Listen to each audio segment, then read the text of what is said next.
El Foro de la Historia.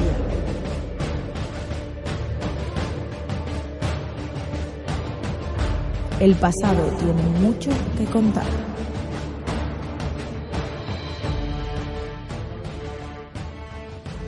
Bienvenidos y bienvenidas a Foro de la Historia. Hoy vamos a hablar acerca de un personaje muy controvertido, muy interesante, quizá olvidado por la historia, y vamos a venir aquí con Yagoba Álvarez para, bueno, pues hablar acerca de Tomás Meave. ¿Qué tal? ¿Cómo estás, Yagoba? Muy bien. La verdad es que el último programa que grabamos contigo fue el del sufragio femenino, Sí, sí, ese sí. libro que bueno, pues que has escrito y Sí, que además sale ya. O sea, sí, yo de creo que hecho, para primeros de octubre está ya. me ha llegado justo hoy que estamos grabando. Por cierto, no os quiero, a los oyentes del Foro de la Historia, no les quiero decepcionar, pero los podcasts se graban en diferido, es decir, que no es, lógicamente no los grabamos el mismo día que los publicamos. Creo que es una cosa de organización. Yo sé que con esto, es que esto no es radio, entonces al final la gente me hace gracia porque la gente dice, no, es que estás hablando de una cosa que pasó hace 6 meses y tú ya, es que No, ya. esto lleva su cosa, ¿no? Pero bueno, y sí, me ha llegado hoy un correo en el que ponía que el libro estaba ya en otra fase de edición. Me ha hecho gracia porque he dicho, hostia, pues se lo tengo que comentar. Así que mira, qué mejor que aquí en este nuestro podcast. Programa, por cierto, que os recomendamos. Y también, por supuesto, el libro que os recomendamos porque nos pareció muy interesante. Además, salió una entrevista muy buena y que yo creo que rompe con muchos mitos, concretamente sobre el sufragio femenino, que ahora mismo está siendo muy cuestionado. Pero bueno, hoy venimos a hablar acerca de una figura sobre la que además tú has escrito. Sí, Antes nos mostrabas un libro que tenías ahí, que habías sí. escrito sobre Tomás Meave. Yo he de decir que para preparar esta entrevista he leído que muestro aquí en YouTube. También, por cierto, sabed que estamos en YouTube. Un libro editado por la Fundación Pablo Iglesias en la que participaste, bueno, pues hablando de su pensamiento ideológico. Y bueno, pues vamos a hablar acerca de este caballero, Tomás Meave Bilbao, que nació en Durango en el año 79 y que falleció prematuramente en el 1915. Una vida, desde luego, corta, pero bastante intensa, cuya mayor, desde luego, mayor legado es la Fundación de Juventudes Socialistas de España, ¿no? Que al final pues es una organización juvenil que a día de hoy subsiste y que tiene miles de militantes y que desde luego, sobre la que yo creo que además eh, hay un desconocimiento bastante importante, ¿no? Sobre esta figura. Sí, a ver, de hecho, el libro que has mencionado, que yo escribí, que además es anterior a ese, que a esa colaboración, porque sé que has enseñado tú, es una colaboración de diferentes autores. Pues yo escribí uno anterior, en 2014 publiqué uno que era precisamente, o que trataba precisamente al personaje, a Tomás Meave, pero a nivel político. Sí que es verdad que todo lo que se ha escrito sobre él es básicamente biográfico. Luego, evidentemente, se han publicado aquellos textos que había de él, se han vuelto a republicar, fábulas de Rabundo, etcétera, etcétera. Pero sí que es verdad que sobre él solamente había a nivel biográfico y no había nada a nivel político. Entonces, el 2014 yo escribí ese, el de Tomás Meave, Escritos Políticos, y que trataba un poco de solventar ese desconocimiento que podía haber sobre él.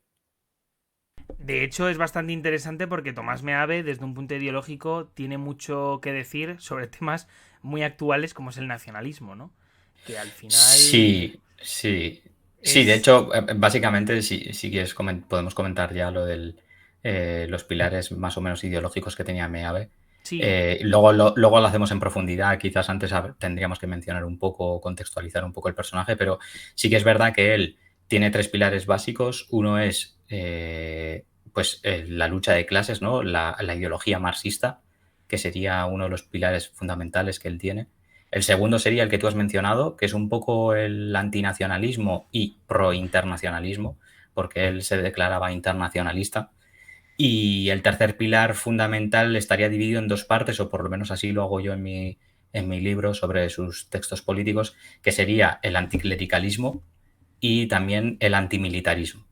Que explicando un poco el contexto ahora, digamos, vital que él tiene, entenderemos también por qué esos son dos pilares bastante importantes en él.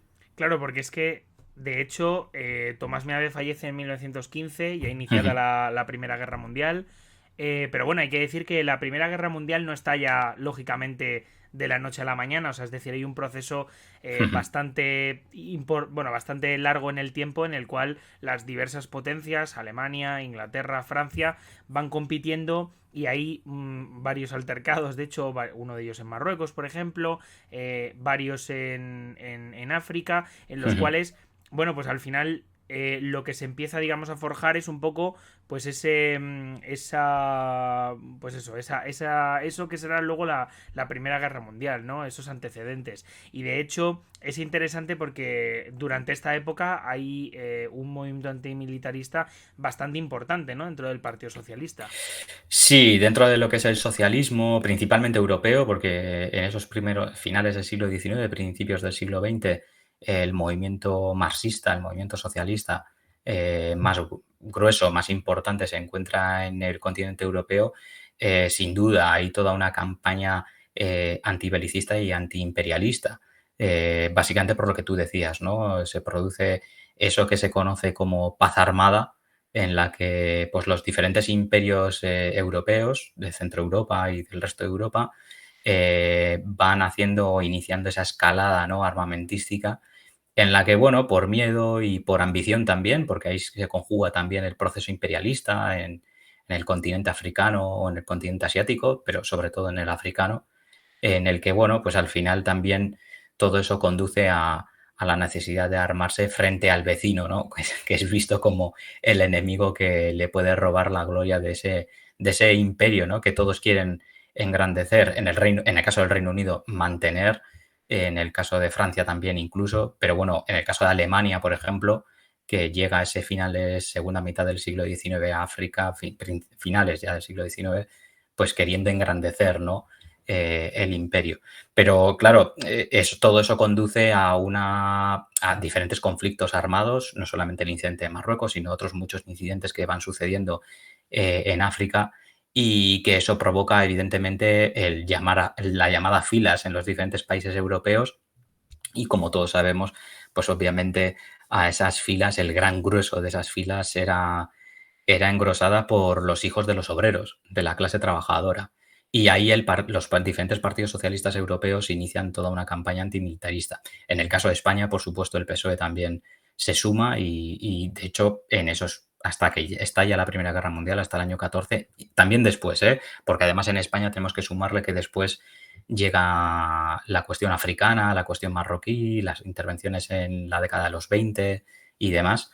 Y entonces, pues bueno, pues ahí hay un plus más también de antimilitarismo que va más allá de la Primera Guerra Mundial, en el caso español. De hecho, es interesante porque hace cuestión de unos meses leí un libro de la editorial Almuzara sobre la muerte de Pablo Iglesias, en la que, bueno, pues habla en aproximadamente unas 150 páginas de su vida, y es verdad que le dedican un capítulo al antimilitarismo y y Pablo Iglesias es un referente en torno a ese antimilitarismo, en torno a la guerra de Marruecos, que también es importante en torno a sus publicaciones. De hecho, bueno, volviendo al tema de Tomás Meave, que somos... Sí. Es que al final, como nos gusta hablar, nos vamos por las ramas. Y en el caso de Tomás Meave, uno de los órganos de expresión de este hombre fue la lucha de clases, ¿no? El órgano de propaganda vizcaíno del Partido Socialista. De hecho, me parece interesante destacar que un poco poner en contexto la época del socialismo, ¿no? Porque es que Tomás Meave acaba en la cárcel en varias ocasiones. Varias veces, sí, y varias de veces. hecho, a decir verdad, eso es porque el socialismo en España durante las primeras décadas, bueno, finales del siglo XIX, principios del siglo XX, era un movimiento que estaba en proceso, digamos, de expansión, y también, por supuesto, en un proceso de persecución por los poderes establecidos anteriormente, o sea, por ese régimen de la Restauración, y luego, por supuesto, por lo que vendrá más adelante. Entonces, claro, también es importante poner eso en contexto, claro. Sí, a ver, un poco por contextualizar el personaje, hay que tener en cuenta que Tomás Meave, que nace en 1879, es justo ya la parte final del siglo XIX español. Bueno, el siglo XIX español en general es muy complicado. Hay muchos vaivenes, muchas subidas, muchas bajadas, muchos golpes de Estado. cambios de regímenes y demás. Pero bueno, en 1879 España entra en esa recta final ya, ¿no? Después de haber perdido las colonias en América, salvo Cuba y Puerto Rico, que todavía no las había perdido, pero bueno, está en ese, apenas unos años después, en 1898 ya las termina perdiendo. Entonces Meave entra precisamente, su juventud entra precisamente en esa crisis existencial, un poco existencial que hay en España, que es justo principios del siglo XX, finales del XIX, principios del XX.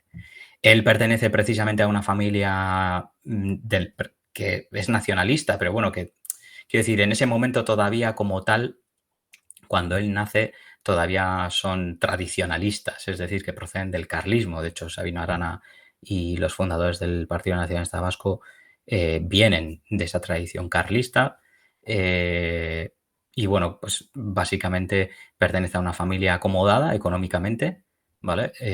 Religiosa, muy creyente, como he dicho, puesto que son una familia perteneciente al carlismo, al tradicionalismo, que después se convierte, como decía, en el nacionalismo vasco.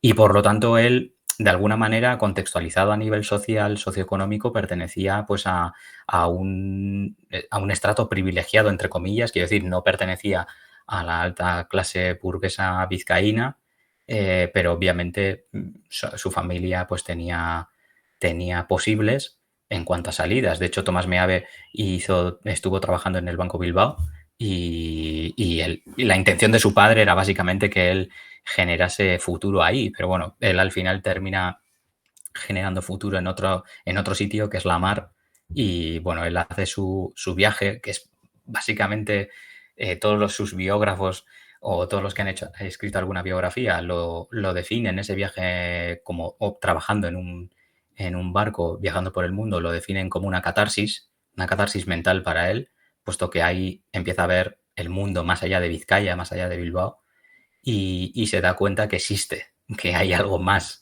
allá, y que los problemas o las problemáticas que él ve en Bilbao, que ve en Vizcaya, resulta que también existen en otras partes del mundo, incluso todavía peores.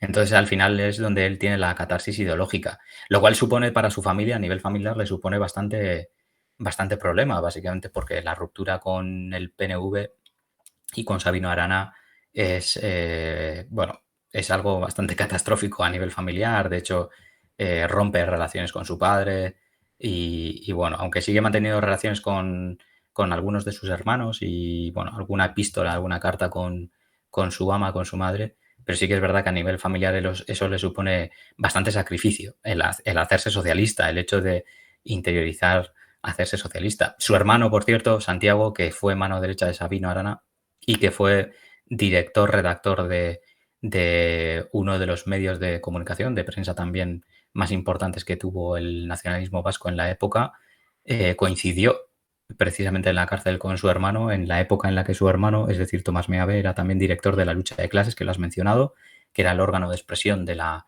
agrupación socialista de Vizcaya, y que había sido, de hecho, Tomás Meave fue elegido director en 1903, en marzo de 1903, si no me equivoco, hasta 1905, más o menos. En ese periodo estuvo 2 veces en la cárcel, pero bueno, tuvo una quincena de procesos judiciales, precisamente por todos los escritos que él hizo.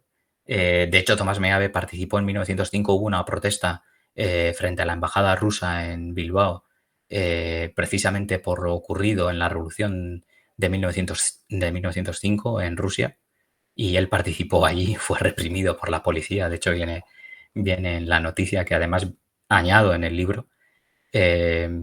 Y entonces, pues bueno, él tiene esa catarsis con su familia y a nivel ideológico, ¿no?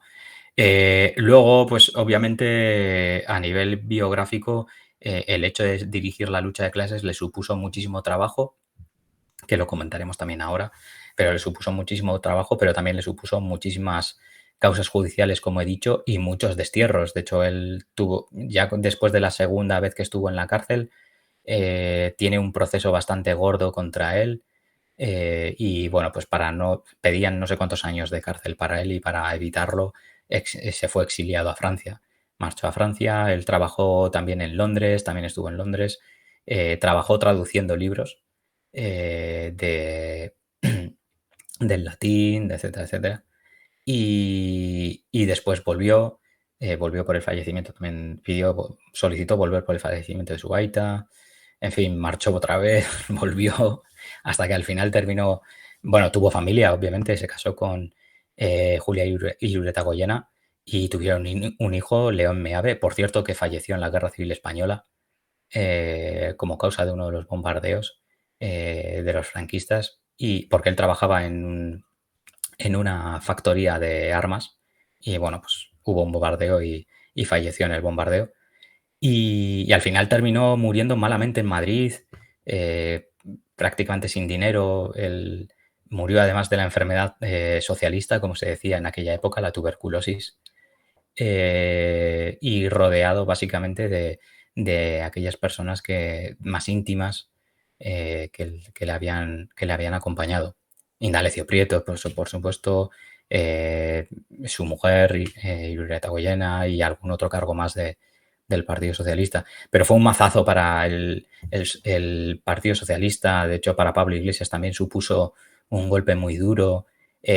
Tomás Meave era una persona, murió muy joven, muy joven, y aparte de morir muy joven, fue un escritor muy prolífico, muy prolífico. De hecho, antes de morir, él pidió que buena parte de su documentación, de documentos que lamentablemente ya se han perdido, no se van a poder recuperar, pero escritos para nuevos proyectos que él tenía a nivel testamentario y demás, que él mismo solicitó deshacerse, quemarlos, o sea, destruirlos, porque no quería que después en el futuro pudiesen ser utilizados, ¿no? O sea, que se desgajasen y que entonces se descontextualizase el conjunto y entonces pudieran ser utilizados contra él o contra las personas que él en alguno de los textos criticaba y demás, ¿no?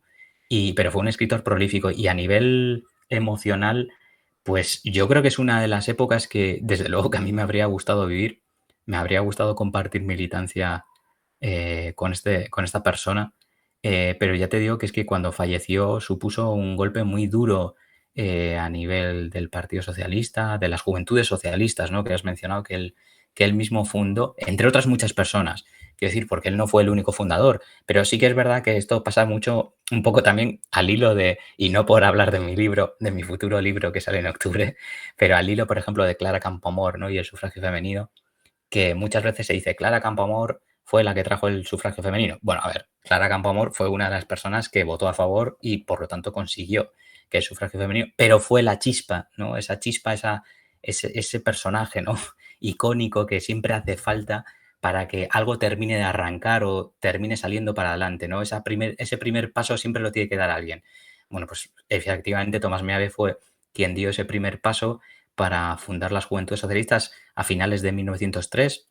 La primera agrupación fue la Erandio y se fundaron las Juventudes Socialistas a imagen y semejanza de las Juventudes Socialistas de Bélgica, pero él fue de alguna manera ese visionario que supo ver la necesidad de aglutinar a todo ese grupo, ¿no? Esa masa joven que era también obrera, que era también de clase obrera, que estaba trabajando, tanto hombres como mujeres. De hecho, él tiene muchos textos que hoy se podrían catalogar de feministas en el sentido de la defensa de la lucha de las mujeres y demás. Y entonces, claro, él fue esa chispa, ¿no? Necesaria. Y yo creo que todo eso, esa juventud en su fallecimiento, esa vida combativa, ¿no? Esos periodos en la cárcel, el exilio, ese trazo en la pluma que tenía, que además era muy sangrante, que hería sensibilidades. De hecho, tuvo muchas idas y venidas a nivel articular con diferentes miembros del PNV, precisamente porque cada vez que él les criticaba, les hacía sangrar los ojos por todo lo que les llamaba y todo lo que les decía, ¿no?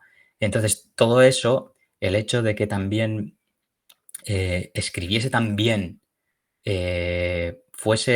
además, se da la paradoja a nivel literario que Tomás Meave, prácticamente como quien dice, no se le pueden quejar en ninguna generación básicamente por el periodo vital que él tuvo, porque él no se podría encajar en la generación del 98 porque era muy joven, nace en el 79, tenía muchos años menos que Unamuno y que otros miembros de la generación del 98, pero tampoco encajaría un poco en la generación, digamos, del 14, porque él fallece en el 15 y prácticamente no encajaría mucho, ¿no? Entonces, lo cual también encaja mucho en él, en el sentido individualista que él tenía, no porque él no creyese en el combate conjunto, sino porque a él siempre le gustaba no combatir solo, pero sí el dar ese paso adelante y ser el primero en todo, ¿no? Y entonces yo creo que se juntó todo eso y creó una atmósfera que sí que es verdad que algunos autores llegan a afirmar que se llegó a mitificar un poco, ¿no? A Tomás Meave, pero sí que es verdad que, de hecho, en uno de los libros, no recuerdo muy bien si en ese, en el del 2014 o en el que en el que publiqué en 2019, 2020, sobre las juventudes socialistas de Euskadi, el siglo entero de la historia de las juventudes socialistas, dije que moría el hombre, pero se elevaba el mito. Y con Tomás Meave pasó eso, falleció el hombre de carne y hueso, pero se elevó a los altares del socialismo, de la historia del socialismo, se elevó a Tomás Meave. Y yo creo que eso fue lo que me atrajo a mí, o sea, el hecho de militar muy pronto en las juventudes socialistas, con 14, 15 años, y mi tío, que es historiador, que fue profesor de la universidad, me dio clases a mí, experto en Unamuno, y que escribió, de hecho, buena parte de su obra está basada precisamente en los textos de Unamuno en la lucha de clases también. Y él me dijo, oye, pues sobre Tomás Meave no hay nada sobre su pensamiento político, sobre sus escritos en la lucha de clases. Y me dijo, tienes que hacerlo. Así que nada, me puse a ello. Y al final, pues ese fue el resultado, ¿no? O sea, un libro que analiza, que además lo hablaremos ahora, pero que analiza básicamente todos los pilares ideológicos en base a todos los textos que él publicó entre 1902 y 1905 en la lucha de clases, que era el semanario de la agrupación de Vizcaya, del socialismo. De hecho, muchos de nuestros oyentes pensarán que, claro, dirán, ¿qué personaje nos está descubriendo Yagoba que bueno, pues que no conocíamos, ¿no? Que es este Tomás Meave, que desde luego, ya digo que es desconocido y de hecho, entre otras cosas, sí que es verdad que, bueno, yo tengo que agradecer a mi padre que en la Feria del Libro me compró se pasó por la caseta de la Fundación Pablo Iglesias y me compró este libro que me pareció muy interesante. Y bueno, vi tu nombre concretamente y dije, oye, pues, y me atrajo más, porque además yo, bueno, y esto lo digo aquí, es una persona a la que tengo mucho aprecio, sobre todo porque te leo mucho y comparto muchas de las cosas que comentas en cuanto a historia, ¿no? Es casi siempre y bueno, esas polémicas que hay de vez en cuando, pero bueno, dejémoslo ahí, somos personas que yo creo que tenemos bastante afinidad, ¿no? Entre nosotros. Y a mí me parece que bueno, cuando ya, digamos, nos lanzamos un poco a decir, bueno, vamos a hacer un podcast sobre estas figuras que están olvidadas, la de Tomás Meave me parecía que tenía que ser, si no la primera, que no lo ha sido, de las primeras. Entonces, bueno, en cualquier caso, nada, me parecía una maravilla y yo creo que también vamos a dejar en ese sentido a los oyentes maravillados con este descubrimiento. Me gustaría seguir un poco el podcast comentando pues un poco y preguntándote así brevemente cuáles son, digamos, la mayor confrontación que tiene Meave con el nacionalismo desde un punto de vista ideológico, ¿no? Porque, como has dicho antes, le lleva a alejarse de su familia, le lleva a tener una vida muy desgraciada, ¿no? Desde un punto de vista personal, en el sentido claro, porque al final el socialismo, o sea, le lleva, pues eso, a estar en la cárcel, a estar exiliado, a no hablarse con su familia, siendo una persona que además en muchos de sus textos es verdad que él habla mucho del amor, ¿no? Y de qué significa el socialismo en ese sentido para él, ¿no? En confrontación con el nacionalismo que es excluyente, ¿no? Y entonces, bueno, pues te quería preguntar un poco cuáles son pues eso, lo más destacable en cuanto a su lucha contra el nacionalismo, los puntos más importantes. Vale, a ver, hay que tener en cuenta, antes lo he dicho, ¿no? Que él viene de ese entorno precisamente nacionalista, que es muy creyente. En realidad, digamos que todos los pilares están entrelazados. En el caso de Meave con la cuestión de las críticas que hace al nacionalismo, se fundamentan básicamente porque al final Tomás Meave, cuando ya realiza ese viaje interior y exterior y abraza el socialismo, obviamente abraza todas las facetas del socialismo en esa época, que hay que contextualizar y hay que entender que el socialismo en esa época es marxista, netamente marxista. El Partido Socialista Obrero Español no rompe con el marxismo todavía, entonces, bueno, pues digamos que existen toda una serie de ideas como son la lucha de clases, como son el internacionalismo, la lucha internacional, y entonces ahí es donde entronca un poco sus críticas al nacionalismo, ¿no? Que es un nacionalismo que en un principio se focaliza básicamente porque nace exclusivamente en la provincia de Vizcaya. De hecho, el nombre, el principal nombre que tienen los nacionalistas vascos en esa época es llamarles vizcaitarras, precisamente por eso, porque nacen en Vizcaya. Luego ya es cuando Sabino Arana se da cuenta que, bueno, que quizás tiene que ampliar un poco más a nivel ideológico y entonces lo amplía pues a Guipúzcoa, lo amplía también a Áraba, pero luego también mira también a Navarra, mira también al País Vasco francés. Pero en un principio es vizcaíno, ¿no? Y en el caso de Tomás Meave, claro, él abraza el internacionalismo y por lo tanto él pretende acabar o él entiende y apoya una ideología que pretende acabar precisamente con todas esas separaciones o distinciones nacionales que generan los nacionalismos. No es que él fuese antinacionalista vasco, es que él era antinacionalismo. De hecho, él mismo en un artículo dice que él va en contra del catalanismo, del españolismo, del nacionalismo vasco, del vasquismo como tal, precisamente porque lo que hacen es dividir a la sociedad en naciones cuando en realidad la sociedad se divide en clases. Por eso decía un poco que en realidad todo está interrelacionado, es decir, él critica el nacionalismo precisamente porque él entiende la sociedad o la ve en un formato de clases sociales, no en una cuestión racial ni en una cuestión nacional. Y luego, claro, el nacionalismo vasco o el vizcaitarrismo de esa época, es muy racista. De hecho, dentro de ese pilar internacionalista, en el caso de Tomás Meave, precisamente porque está contextualizado aquí, existen unos tintes claramente antirracistas en Tomás Meave. Y de hecho lo dice claramente y lo dice literalmente, ¿no? Y critica literalmente al nacionalismo vasco, pues todas esas distinciones raciales que pretenden crear.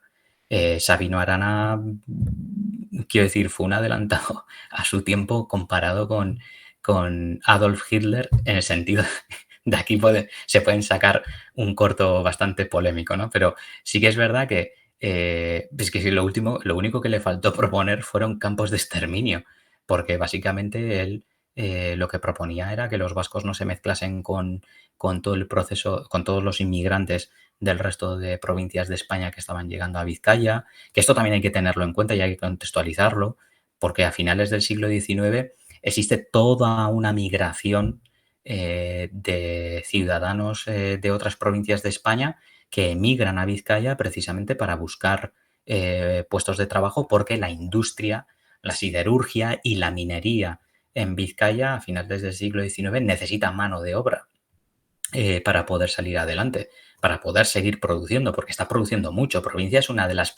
Vizcaya es una de las provincias industriales, de las pocas industriales que hay en España a finales del siglo XIX. Si contamos Asturias, Madrid, Barcelona, que son las 4 provincias potentes a nivel industrial en España en la época.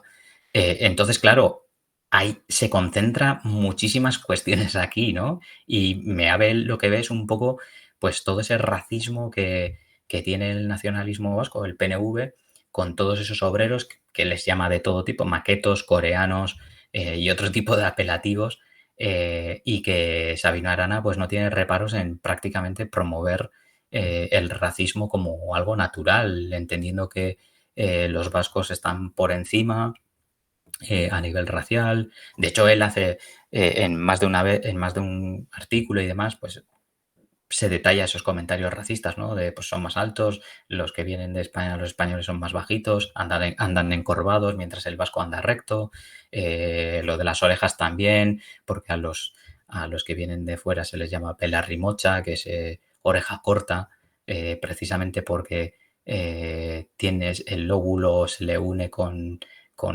la cara, justo con donde tenemos la mandíbula y demás, y entonces, pues bueno, los vascos supuestamente tienen el lóbulo saliente y tal. O sea, es un conjunto de cosas. De hecho, llega a escribir una obra de teatro, Sabino Arana, para que también los que nos escuchen lo entiendan, pero llegó a escribir una obra de teatro en la que la historia se basaba básicamente en que un joven que tenía una hermana, que eran vascos, y esta hermana pues se enamora de un extranjero, que sería pues un español venido de otra provincia, ¿no?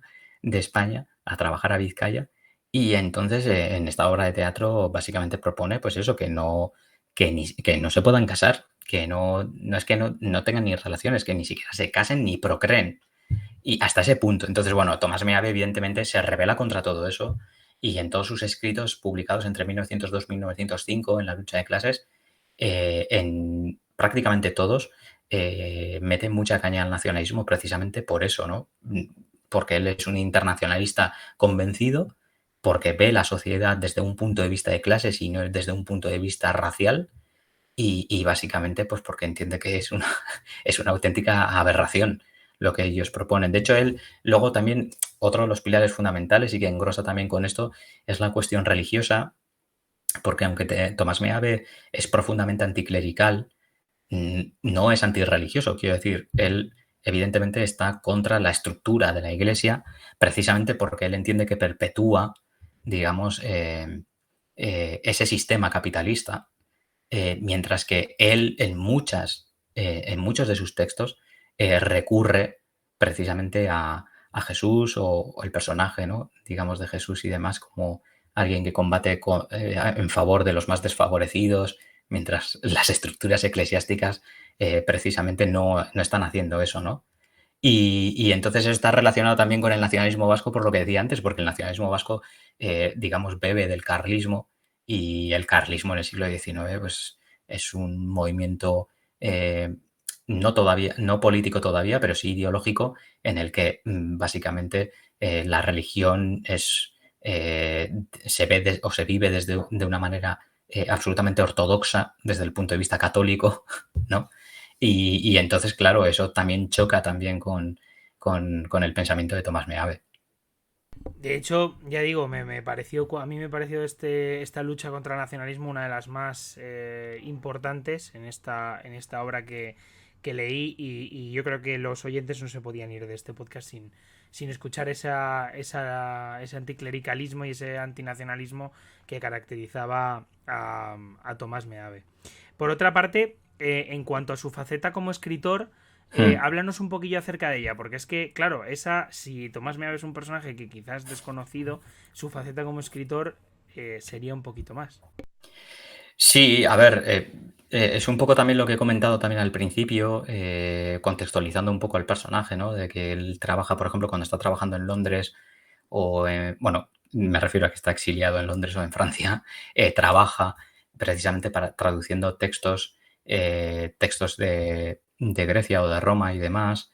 Pero aparte de eso, él, digamos que solicitó antes de morir quemar o deshacerse de muchos de sus textos. Entonces, lo que nos ha llegado, a ver, es escaso teniendo en cuenta, digamos, otros escritores igual a nivel histórico que podamos tener, o Unamuno, por ejemplo, o cualquier otro escritor cuyos, bueno, pues tenemos muchísimo, ¿no? Muchísimo texto y cartas también, muchísimas epístolas también y demás. Pero en el caso de Tomás Meave lo que tenemos, por ejemplo, como algo fundamental, que yo creo que digamos, todo aquel que está vinculado al socialismo o no, pero que se le haya interesado por el personaje, por Tomás Meave, yo creo que todos se han acercado en algún momento a Fábulas de Rabundo, que es en realidad, digamos, condensa a través de diferentes historias inventadas, creadas por él, condensan, digamos, todo ese ideario político, ese marxismo, ese internacionalismo, ese antinacionalismo que llevaba adentro, ¿no? A través de esas historias, ¿no? Contadas, historias que se podrían contar perfectamente a un niño, o como por ejemplo, por ponerte un ejemplo, ¿no? Para que la gente lo entienda también, es como por ejemplo la historia, ¿no? De la hormiga y la cigarra, ¿no? Pues todo ese tipo de historias, esas fábulas que nos han llegado, pues él hace lo mismo, lo propio, y lo que hace es contarnos un poco, pues eso, denunciar la lucha de clases o la situación socioeconómica de los trabajadores, o la cuestión internacional o del nacionalismo. Eso por un lado. Y luego por otro también hay un texto que yo siempre recomiendo, que es Apuntes de un moribundo, que este libro se edita en el exilio, en México, si no me equivoco. Lo editan las Juventudes Socialistas en el exilio en México después de la Guerra Civil. De hecho, si no recuerdo mal, el prólogo lo escribió Indalecio Prieto, si no recuerdo mal. Y en él se condensan algunos de los textos inéditos cartas y demás, que no se habían publicado. Y eso es todo. Aparte de eso, también, obviamente, los artículos que él escribe en La lucha de clases y en algún otro semanario, porque él dirige la lucha de clases entre 1903 y 1905, pero en 1906 él se va a Ibar, ciudad guipuzcoana, armera, ¿no? Conocido por sus fábricas de armas, pero él dirige allí también el semanario de los socialistas ibarreses durante un año, así más o menos, hasta que ya se tiene que exiliar de nuevo a Francia y demás. Pero, y eso es lo que queda de él, lamentablemente, porque si él hubiese seguido viviendo, estaríamos hablando de uno de los autores, de uno de los escritores literatos vascos de principios de siglo, pues más importantes, junto a Michelena o a cualquier otro. De hecho, se le podría unir perfectamente a ellos. Pero bueno, lamentablemente se lo llevaron bastante pronto. La enfermedad, digo, se lo llevó bastante pronto. Y bueno, pues para acabar, me gustaría, bueno, pues darte las gracias y sobre todo también recomendar que, bueno, pues que nuestros oyentes visiten lo que viene siendo la página de la Fundación Tomás Meave, que tiene además ya no solo unos premios propios, sino también, por supuesto, bueno, pues la edición de ciertos libros y, bueno, pues un poco con el objetivo de promover la memoria del propio Meave dentro de tanto de las juventudes socialistas como en el ámbito juvenil, ¿no? Me parece bastante necesaria esta figura de Tomás Meave también en los tiempos en los que vivimos.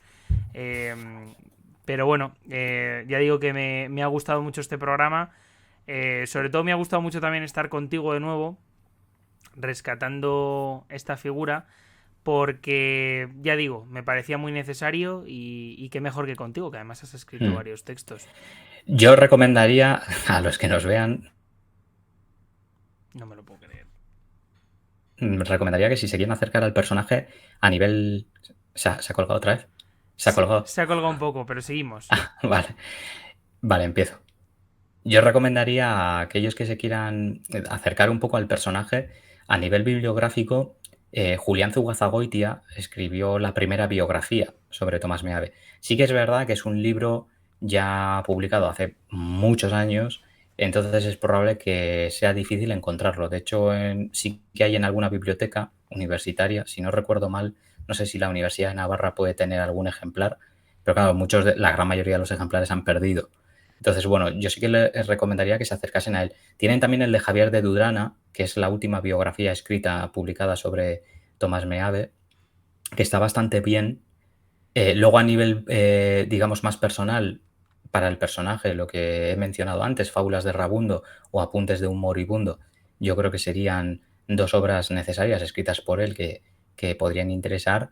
Y luego, a nivel ideológico, pues no por hacer propaganda de mi libro, pero sí, yo creo que yo recomendaría mi libro sobre escritos políticos si lo que quieres es acercarte más a nivel ideológico. Pero bueno, yo creo que todas esas obras son suficientes para acercarse al personaje.